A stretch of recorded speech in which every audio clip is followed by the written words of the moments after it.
Hello नमस्कार दोस्तों, welcome back our official YouTube channel Law with Ronit. दोस्तों आप सभी लोगों का हार्दिक स्वागत है। साथियों एक नए वीडियो और एक नए ऑफिशियल अपडेट के साथ आपके सामने आ रहे हैं।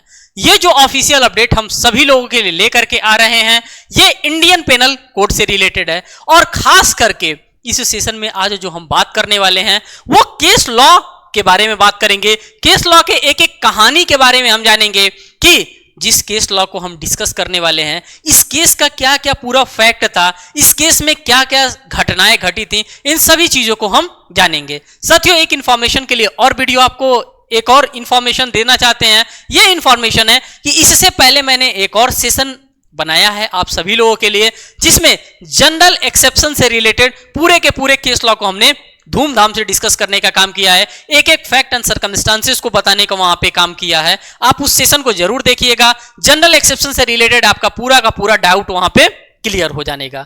यहां पे आज जो हम बात करेंगे वो खास करके हम इंडियन पेनल कोड को देखेंगे और केस लॉ की इसी कहानी के सीरीज के माध्यम से हम यहां पर देखने का काम करेंगे। आज जो हमारा केस स्टार्ट हो रहा है वो जनरल प्रिंसिपल से रिलेटेड केस लॉ हमारा स्टार्ट हो रहा है जिसमें हम खास करके दो चीजों को पढ़ने वाले हैं। एक तो एक्टस रियास को पढ़ेंगे और साथ ही साथ मेंस रिया को पढ़ेंगे। ये दोनों का रोल बहुत ही ज्यादा हमारे लिए इंपॉर्टेंट हो जाता है क्योंकि जब हमारा मस्तिष्क किसी काम को करना चाहेगा तभी हम किसी भी काम को करेंगे। तो जो भी हम जनरल प्रिंसिपल्स से रिलेटेड जो भी केस लॉ बन सकते हैं उन सभी केस लॉ को एक एक करके आपके सामने डील करेंगे।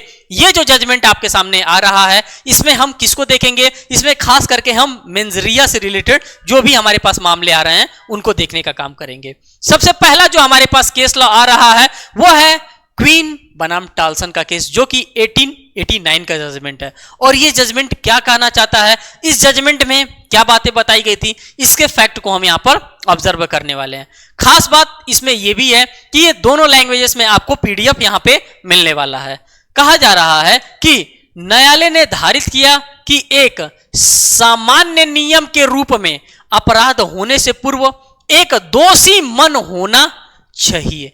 ये बात आप देखिए कि जब हम किसी भी काम को करने जाते हैं तो सबसे पहले हमारा इंटेंशन देखा जाता है कि हमारा इंटेंशन किसी भी व्यक्ति के लिए क्या है। जब हम स्कूल में या कॉलेजेस में पढ़ने जाते हैं तो हम अपना इंटेंशन देखते हैं कि यार आज क्लास में बैठे हैं, आज मन नहीं लग रहा है। तो किसकी बात कर रहे हैं, हम किसको देख रहे हैं, तो यहां पे मन होना चाहिए। हम इसी मन की बात करते हैं। सबसे ज्यादा अगर कोई तेज चलने वाला चीज है तो क्या है, हमारा मन। हमारे मन की गति से तेज चलने वाला चीज दुनिया में कोई नहीं है।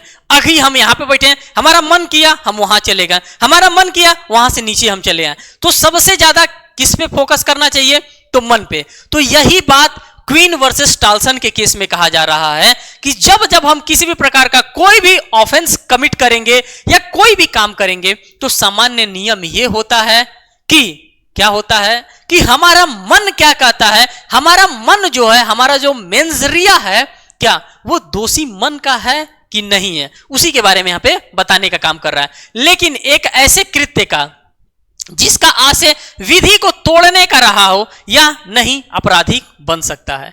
कोई ऐसा हमारा जैसे कि हम मन बना रहे हैं कि यार चलते हैं बैंक आज लूटते हैं, हमने मन तो बना लिया, मेंस रिया हमने दिमाग में तो ये बात बना लिया, लेकिन क्या हम उस काम को एग्जीक्यूट कर रहे हैं कि नहीं कर रहे हैं। अगर एग्जीक्यूट कर रहे हैं तो किस स्टैंडर्ड पे हम जाकर के उसको एग्जीक्यूट करने का काम कर रहे हैं। क्या जो लॉ बनाया गया है क्या हम उस लॉ को तोड़ने का काम कर रहे हैं कि नहीं कर रहे हैं।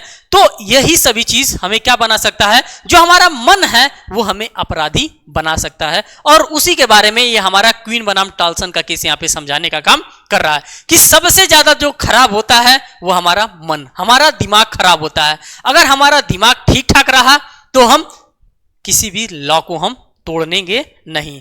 ठीक, नेक्स्ट केस लॉ की बात करते हैं। क्या केस लॉ आ रहा है हमारे पास, नेक्स्ट केस लॉ आ रहा है महाराष्ट्र राज्य बनाम MH जॉर्ज का मामला आ रहा है। और यह भी मामला हमारे लिए बहुत ही ज्यादा इंपॉर्टेंट है। जो भी अभी हम यहां पे बात करेंगे वो सभी के सभी मेंस रिया से रिलेटेड मामले हैं। उन सभी मेंस रिया से रिलेटेड केस लॉ को हम यहां पे डील कर रहे हैं। यह केस लॉ हम लोगों से क्या कहना चाहता है, यह कहना चाहता है कि उच्चतम न्यायालय ने संविधिक अपराधों से आपराधिक मन स्थिति, मेंजरिया के सिद्धांत को लागू करने पर विचार किया गया है।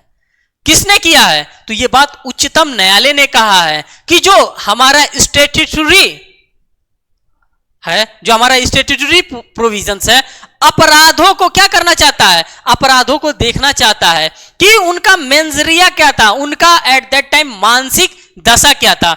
उसी के सिद्धांत पर यह लागू करने का काम करता है, उसी पे यह विचार करने का काम करता है।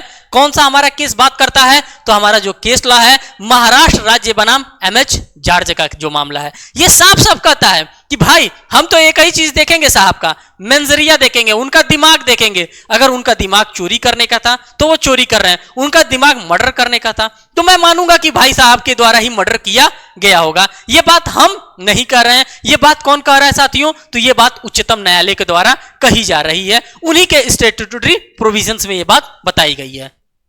सेकेंड बात हम यहां पर देखेंगे, न्यायालय ने अभी निर्धारित किया कि जब तक कि विधि या तो स्पष्ट रूप से या आवश्यक निहितार्थता से आपराधिक मंश मेंजरिया का अपराध का घटन घटाकर भाग कॉन्स्टिट्यूट पार्ट बनाती है। अब आप ये देखिए कि क्या होता है, जो हमारा मेंजरिया होता है यही क्या कहता है, यही अपराध को घटित करने में जो भी हम ऑफेंस कमिट करते हैं, हम किसके वजह से करते हैं? इसी अपने मेंटल के वजह से करते हैं।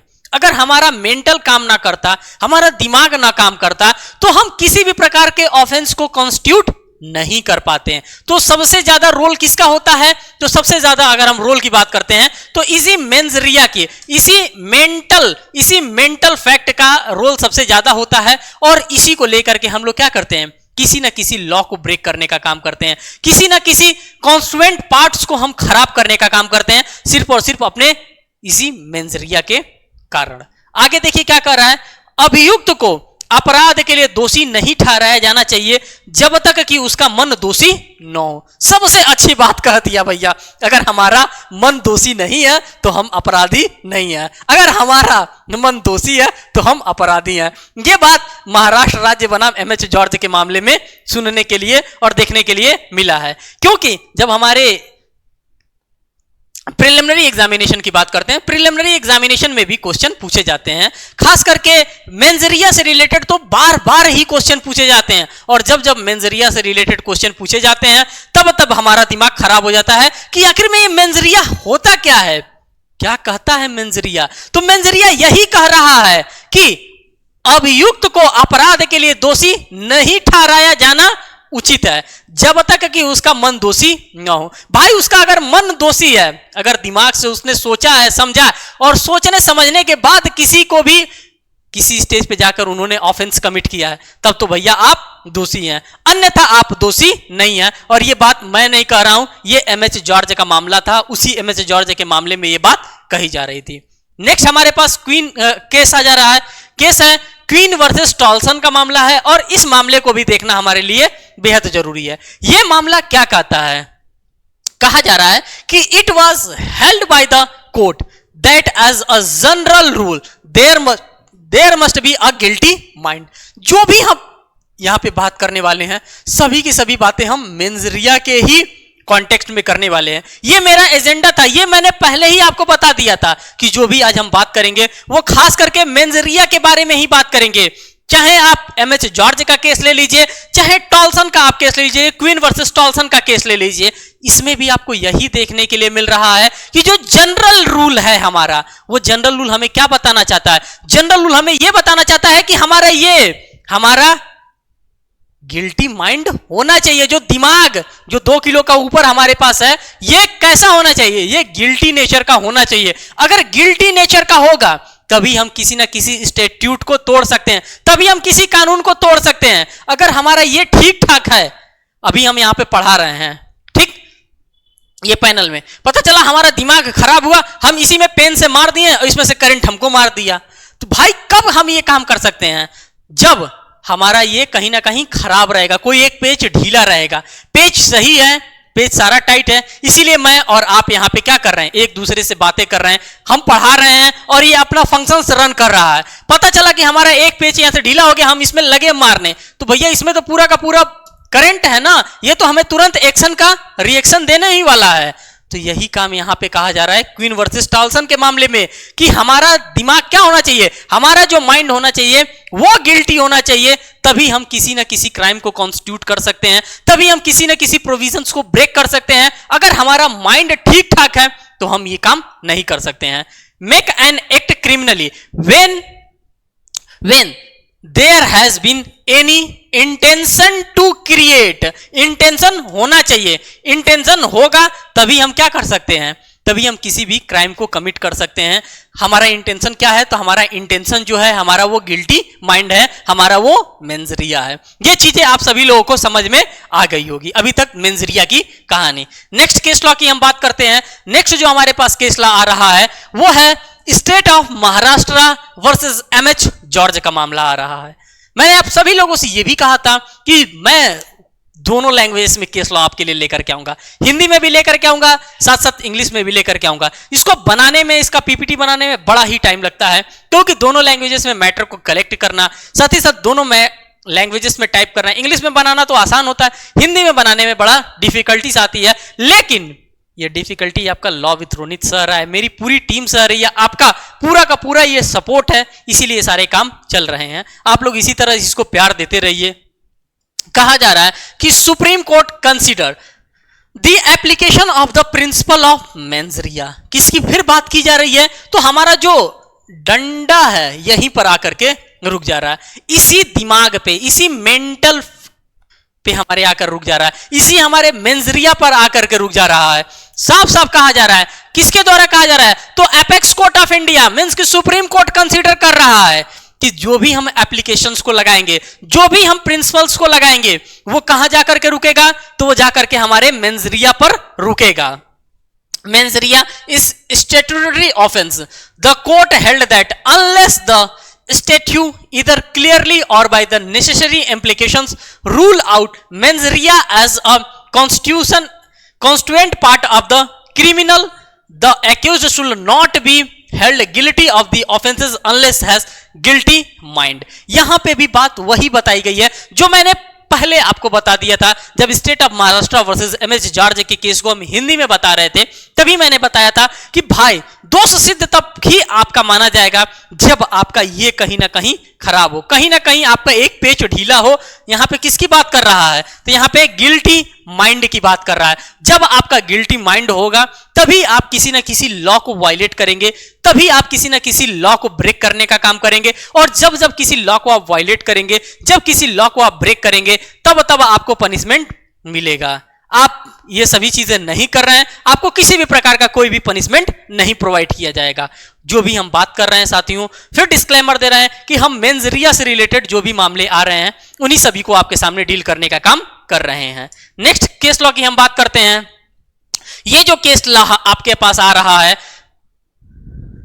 डी रूटजन का मामला है, सिराज वर्सेस डी रूटजन। ये मामला क्या कहता है, ये भी मामला अपने आप में बहुत ही ज्यादा इंपॉर्टेंट है और ये भी मामला मेंजरिया से ही डील कर रहा है, सिराज वर्सेस डी रूटजन। ये अंग्रेजों के जमाने का जजमेंट है, लेकिन ये जजमेंट आज भी प्रिवेल कर रहा है। आज भी इसी से रिलेटेड हमारे मेन एग्जामिनेशन में क्वेश्चन बार बार पूछे जाते हैं।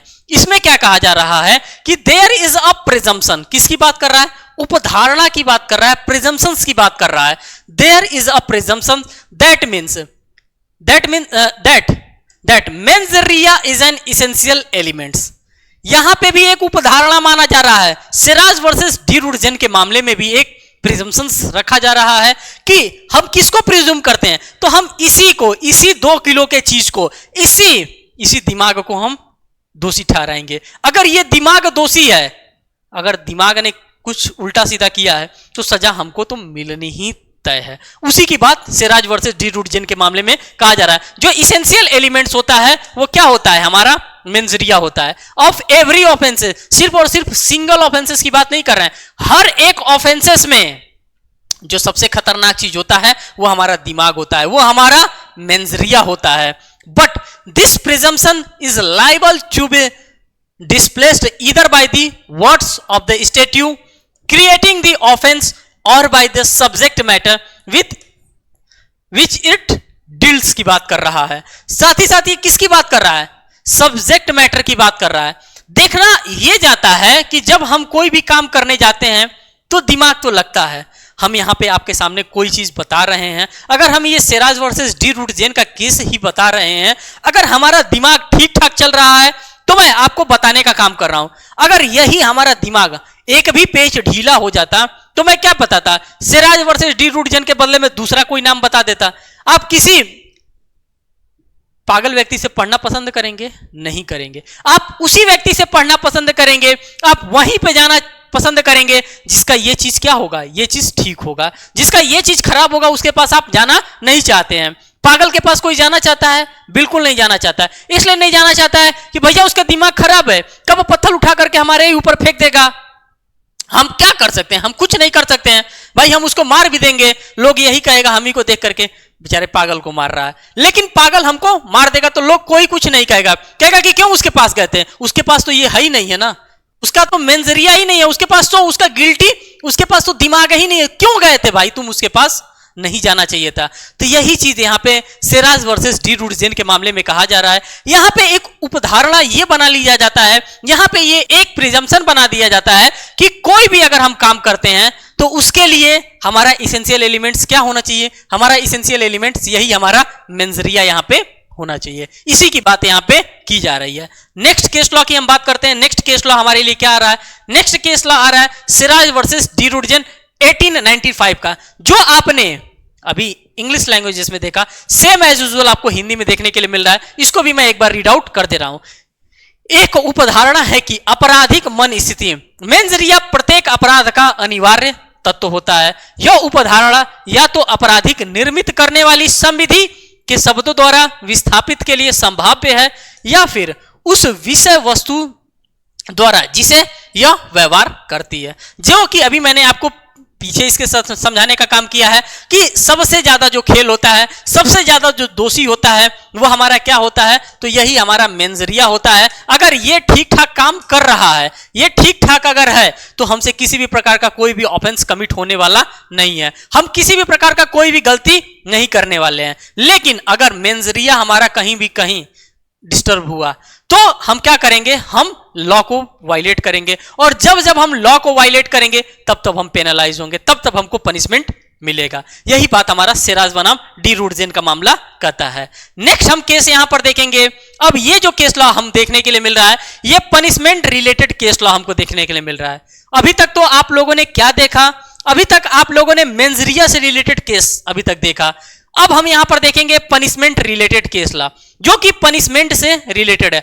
कौन कौन से पनिशमेंट होते हैं और कौन कौन से पनिशमेंट से रिलेटेड हमारे लिए इंपॉर्टेंट लैंडमार्क जजमेंट होंगे। तो यहां पे जो पहला आपके पास जजमेंट आ रहा है, बचन सिंह बनाम पंजाब राज्य AIR 1980 का मामला है। ये अपने आप में बहुत ही ज्यादा रेलिवेंट मामला है, और इस जजमेंट की अगर हम बात करते हैं तो rare of the rarest case के नाम से भी इसको जाना जाता है। Bachan Singh versus State of Punjab के मामले को अगर हम देखेंगे, इसमें कहा जा रहा है कि सर्वोच्च न्यायालय ने निर्धारित किया है कि विरल से विरल मामले में rarest of the rare case की स्थिति को छोड़ करके मृत्यु दंडादेश नहीं दिए जाना चाहिए। कब मृत्यु दंड दिया जा सकता है? कब किसी को हैंग डेथ दिया जाना चाहिए? तभी दिया जाना चाहिए जब उसके द्वारा इतना विरल, इतना खतरनाक, इतना गंदा काम किया गया होगा, तभी उस व्यक्ति को फांसी की सजा दी जाएगी। अन्यथा उस व्यक्ति को फांसी की सजा नहीं बल्कि आजीवन कारावास की सजा दी जा सकती है। फांसी की सजा सामान्य तरह के अब उसमें नहीं दिया जा सकता, समान प्रकार के अपराध के अंतर्गत फांसी की सजा नहीं दी जा सकती। यह बात हमको कहां देखने के लिए मिल रहा है? तो यह 1980 में किसने कह दिया था? तो सुप्रीम कोर्ट ऑफ इंडिया ने, एपेक्स कोर्ट ऑफ इंडिया के द्वारा यह बात बता दी गई थी कि भैया सामान्य मामले में हमें फांसी की सजा देने की आवश्यकता नहीं होगी। हम फांसी की सजा उसी मामले में देंगे जो मामला हमारा कैसा होगा? विरल से विरल मामला होगा, rare of the rarest nature का मामला होगा, उसी मामले में हम फांसी की सजा देंगे, अन्यथा हम फांसी की सजा साहब नहीं देंगे। यह बात सुप्रीम कोर्ट ऑफ इंडिया के द्वारा कह दिया गया, क्योंकि जो भी चीजें हम पढ़ रहे हैं वो पनिशमेंट रिलेटेड केस लॉ के बारे में हम यहां पे डील कर रहे हैं। आगे देखिए, आगे क्या कह रहा है?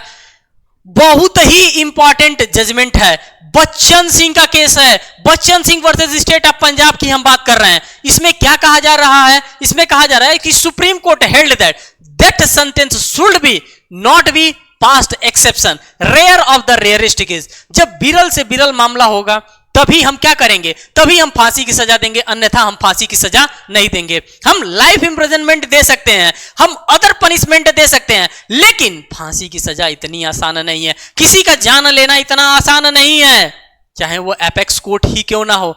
हर एक कॉन्सिक्वेंसेस को देखता है, हर एक चीज को समझता है, फिर जाकर के वो सजा देने का काम करता है। तो यहां पे जो हम बात कर रहे हैं वो रेयर ऑफ द रेयरिस्ट की बात कर रहे हैं। विरल से विरल टाइप का मामला होगा तभी हम फांसी देंगे साहब, अन्यथा हम फांसी नहीं देंगे। निर्भया के केस को आप ले लीजिए, निर्भया का जो केस था वो रेयर ऑफ द रेयरिस्ट की कैटेगरी में आ रहा था, इसीलिए उन सभी को फांसी दिया गया था। अगर रेयर ऑफ द रेयरिस्ट की कैटेगरी में वो फॉल नहीं करता तो शायद फांसी ना होती, आजीवन कारावास तक ही वो सीमित रह जाता। आगे देखिए, आगे हमारे पास क्या केस आ रहा है। आगे केस आ रहा है गोपाल विनायक गोडसे बनाम स्टेट AIR 1961 का मामला है। यह भी जजमेंट अपने आप में बहुत ही ज्यादा इंपॉर्टेंट है, क्योंकि यह जजमेंट लाइफ इंप्रिजनमेंट की बात करता है। हम पनिशमेंट की बात करते हैं, पनिशमेंट हमारा कहां से स्टार्ट होता है। अगर इंडियन पेनल कोड की बात करते हैं, आप लोग जरूर कमेंट सेक्शन में बताइएगा, और मैं भी आप सभी लोगों को बता देना चाहता हूं कि सेक्शन नंबर 53 से आपको पनिशमेंट देखने के लिए मिलता है। कितने प्रकार का आपके पास पनिशमेंट है, यह बात आप जरूर बताइएगा कि आपके पास कितने टाइप के पनिशमेंट आपको दिए जा सकते हैं। तो हम जब यहां पे केस लॉ को डील कर रहे हैं, Gopal Vinayak Godse versus state AIR 1961 का, तो इस केस लॉ में हमें क्या देखने के लिए मिलता है। कहा जा रहा है कि लाइफ इंप्रिजनमेंट का अर्थ होता है एक ऐसा कारावास जो अभियुक्त के आजीवन पर्यंत चलता रहता है और इससे कम नहीं होता है। लाइफ इंप्रिजनमेंट का मतलब होता है कि जब तक साहब मर ना जाएं, जब तक जो सजा काट रहा है वो साहब जब तक मर ना जाएं, तब तक के कारावास को हम क्या कहते हैं, तब तक के कारावास को हम लाइफ इंप्रिजनमेंट के नाम से जानते हैं, आजीवन कारावास के नाम से जानते हैं। यह बात आपको समझ में आ जानी चाहिए। गोपाल विनायक गोडसे बनाम स्टेट AIR 1961 का यह मामला यह बात कहता है। नेक्स्ट हमारे पास आ जाता है गोपाल विनायक गोडसे वर्सेस स्टेट का मामला है, जो कि 1961 का है। जो अभी आप लोगों ने देखा हिंदी लैंग्वेजेस में जो केस लॉ देखा, वही सेम एज यूजुअल आपको इंग्लिश लैंग्वेजेस में यहां पर देखने के लिए मिलता है। कहा जाता है कि life imprisonment means is a imprisonment continue till the life of the convict is nothing less. इसमें किसी भी प्रकार का कोई भी कटौती नहीं किया जा सकता है। अगर आपको आजीवन साहब कारावास मिल गया तो आजीवन कारावास वही होगा, जब तक आप जिएंगे तब तक आप सजा को काटेंगे। इसी को लाइफ इंप्रिजनमेंट के नाम से हम लोग जानते हैं। नेक्स्ट हमारे पास केस आ रहा है Mohammad Munna versus Union of India and others का मामला आ जाता है। यह भी मामला अपने आप में बहुत ही इंपॉर्टेंट है, क्योंकि यहां से भी आपके एग्जामिनेशन में क्वेश्चन पूछता है। जब आप मेन आंसर राइटिंग फ्रेमिंग करेंगे तो मेन आंसर राइटिंग के फ्रेम में इसी नेचर के क्वेश्चन आपसे देखने के लिए मिलेगा। यहां पे कहा जा रहा है apex court has held that imprisonment for life means rigorous imprisonment for life। जो imprisonment of life की अगर हम बात करते हैं, जो आजीवन कारावास की बात करते हैं, तो क्या आजीवन कारावास क्या धूमधाम से काटेगा, एकदम पार्टी करेगा, मौज मस्ती करेगा? नहीं साहब, सिंपल भी नहीं होता चाहिए। जो आजीवन कारावास होता है वो रिगरस सश्रम कारावास होगा। साहब को पत्थर भी तोड़ना पड़ेगा, काम भी करना पड़ेगा। जब हम बात करेंगे लाइफ इंप्रिजनमेंट के बारे में, तो लाइफ इंप्रिजनमेंट सिंपल इंप्रिजनमेंट नहीं होता है। लाइफ इंप्रिजनमेंट का मतलब होता है रिगरस इंप्रिजनमेंट होता है। साहब को काम भी करना पड़ेगा जेल में, जेल का बर्तन धोना ही पड़ेगा। जो भी उनको काम आता है वो सारे के सारे काम कराए जाएंगे। और ये बात हमारा कौन कहता है? तो ये बात कहता है Mohammad Munna versus Union of India के अंतर्गत ये केस लॉ आया था, और उसी केस लॉ में ये बात बताई गई थी। नेक्स्ट केस लॉ की हम बात करते हैं मोहम्मद मुन्ना बनाम भारत संघ और अन्य का मामला। उच्चतम न्यायालय का निर्णय था कि आजीवन कारावास का अर्थ होता है आजीवन कठोरता कारावास। सादा कारावास नहीं है, आजीवन कठोर कारावास की बात करते हैं भैया। जब तक आप रहेंगे तुम्हारे ही रहेंगे, जेल में ही रहेंगे, काम भी करेंगे। यही मतलब होता है कठोर कारावास का। साथियों, यह था आपका आज का सेशन, जो कि मैं आप सभी लोगों के लिए लेकर के आया था। अगर ये सेशन आप लोगों को बेहतर लगता है तो आप अपने फ्रेंड सर्कल में जरूर इसको शेयर करिएगा। आप अपने दोस्तों तक जरूर बताइएगा कि नहीं, एक ऐसा भी क्लास है जहां पे डिटेल में केस लॉ के बारे में बताया जाता है, जुडिशरी के बारे में बताया जाता है। हर एक सुख दुख में हम आप लोगों के साथ हैं। आपके हर एक कमेंट्स का मैं रिप्लाई जरूर करता हूं, जैसे ही हमें टाइम मिलता है मैं जरूर करता हूं। बस आप लोगों का थोड़ा सा और प्यार चाहिए, इस परिवार को और बड़ा करिए, जितना ज्यादा हो सके उतना शेयर करिए। फिर मिलेंगे एक नेक्स्ट अपडेट के साथ, तब तक के लिए धन्यवाद।